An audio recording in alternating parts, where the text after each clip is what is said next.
welcome to Crank It Up. I'm Jim Price, and on this episode of Teaching Power, I want to talk about the 4 basic parts of power. This is part 1 of a multi-part sub-series focusing on power management that would be too much for one video, as power is the fundamental core of Smash Up. It breaks bases, decides the winner, and ultimately is how you win. But not all power is created equal, as power comes in many forms, each with their own strengths and weaknesses, and mastering these concepts is what will help newer players become consistently competitive. And for this video, when I say power, I am strictly talking about power beyond a minion's base power. If you are new to the channel, first, welcome. Please consider liking and subscribing, but know that I often use acronyms to help make advanced concepts easier to remember, and today is no exception. In my opinion, there are 4 basic types of power, which I remember as part, and while this may not cover those fringe cases of cards that exist from time to time, many of these terms have been helpful to the community at large, so I am confident that they will help you as well. The 4 types of power are persistent, activated, reactionary, and terminal. I'll start with terminal because it's the easiest to remember. Terminal power is temporary power that by and large exists to facilitate the breaking of a base because it almost always expires at the end of the current turn. But there are rare exceptions where this is not the case. For power to be terminal, it has to be temporary in nature, and it must come from a card that is currently being played. The earliest examples of this are cards like Augmentation and Howl. You play the card to get the power that turn, and you wouldn't play the card unless the power did something, because you'd be wasting it otherwise. Terminal power is very useful because it tends to come in higher quantities. There are many examples of cards getting 3 power terminally, which is the average power of a minion play, meaning that you get the same power output in only a single card. However, cards like Augmentation and Use the Force have higher potential, and there are some cards that can eclipse even that. Terminal power can be flat power, like Augmentation being 4, or it could be linear, like Howl for +1 per minion, or Super Future Space Armor power for 2. Sometimes it is variable, like We Will Rock You, which grants a different amount of power to each minion, but this can easily eclipse the power of some other cards with proper setup. However, they all suffer from the same basic issue. They are only usable in situations where you can break a base, and that doesn't happen every turn. That means that having too many of this type means you forfeit some action plays, and they can take up space in your hand. To use another acronym, we call this a cast problem, and I've linked the cast video in the description, but for cast, T stands for terminal, and having too many terminal actions is often a problem. Not all terminal actions are power-centric, but most are. With terminal power, since it is use it or lose it, you have to make those count. For me, this means making sure that I have the right amount of power necessary to break a base, and when I have a choice of actions for breaking a base, using terminal power is my preferred method over something more permanent. For example, one of the earliest combos that I like is Wizard Dinosaurs. I could play Summon at any turn, even terminally, but I could only play Augmentation and Howl terminally. So if I find myself in a situation where either would break a base, I'd prefer to use power cards first because they have the steeper opportunity cost. One thing you'll often see with terminal power is action chains, because it makes sense to play many of those cards on the same turn. This is especially true of Musketeers. The fact that Musketeers draw cards sometimes gives players an idea to take a chance that they will draw into the cards that finish the base, but this is generally a bad idea. When a faction is centered around terminal power, those are essentially its bullets, and they will run out. Then what do? Terminal power needs to result in breaking a base, so unless you are sure it will work, think twice about it. Terminal power is predominantly a function of actions, but there are some minions who provide it, like the Howlers who buff themselves to 4 for a single turn, or Rainbow Girl who buffs everyone else. There are rare reasons to play a Howler non-terminally that fall into that 1% of exceptions, but I leave that to you as an exercise to figure out why. The next category is the exact opposite of terminal power, persistent power. Whereas terminal power exists temporarily, persistent power does not. This can take many forms, but the power is always on. Sometimes it is a minion having higher than average base power for its rank, like Topper Chopper or General Ivan or King Rex. One important thing to note is that above baseline power can be used terminally, but it doesn't have to be. For most of the game's initial run, persistent power was in the form of ongoings, with the earliest example being Upgrade. This provides a nice baseline because Upgrade is 2 power permanently compared to 4 power terminally of Augmentation. It shows how terminal power is generally baselined higher in exchange for the lack of flexibility. Other examples include actions that function like a Howl, like Full Moon, or HQ. You do see some higher minion modifiers that are persistent, like Dumbbells or Cyber Evolution. Even the Kaiju actions are persistent because they give you just a flat power every turn. An extremely common form of persistent power is power counters, which add a constant power increase, but have their own synergies and interactions. But they still function the same, and in some ways are more persistent than minion modifiers. Minion modifiers can be destroyed or stolen, but it is much rarer to touch power counters. This is one of the advantages of persistent power in that it comes in a variety of forms and often leads to lots of interactions. Terminal power has much less natural synergy partners. They are extremely cast friendly, falling into the A category of cast for advance, because while these cards can absolutely be played terminally, they don't have to, and that means that you aren't forfeiting plays every turn, which is massive in this game. But because the power persists, it has the potential to be manipulated or wasted by your rival, which will be covered in depth in another video of this subseries. This is persistent power's biggest weakness. But it's because of that manipulation potential that my favorite of this group is the third category, activated power. When you hear me talk about power activation, it's usually with the highest form of admiration.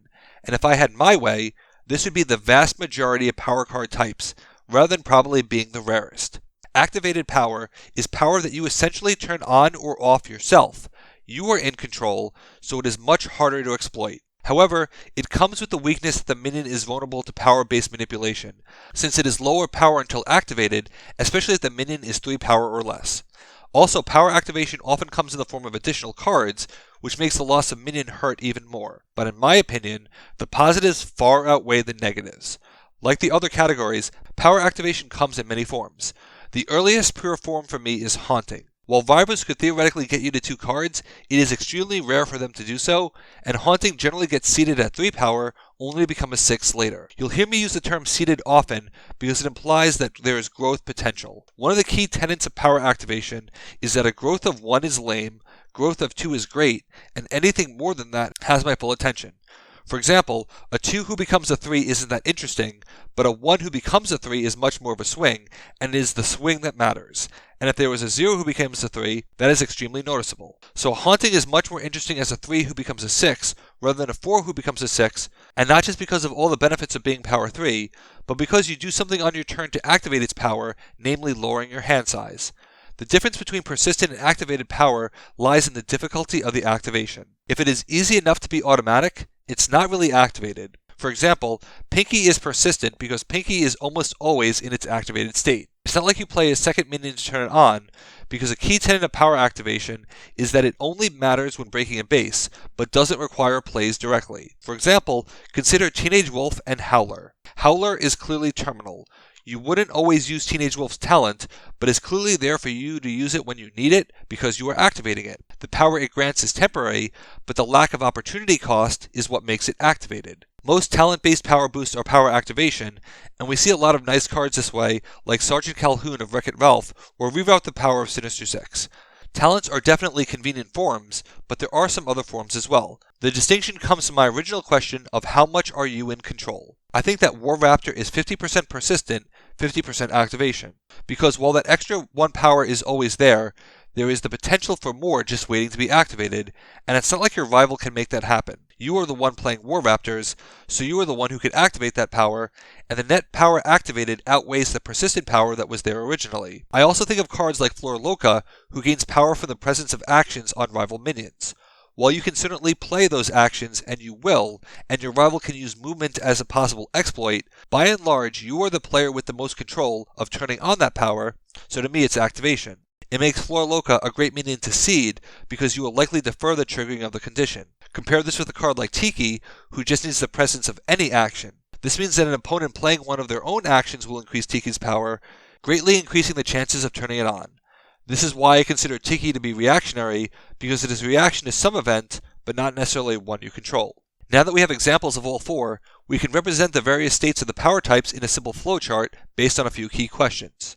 For reactionary, it's a question of how much you control the transition, and though my answer may be slightly biased, it's generally out of your control. An early example of this is Armor Stego, which is reacting to the change in turn. To call this activated power is wrong, because you aren't activating it or even getting the most out of it.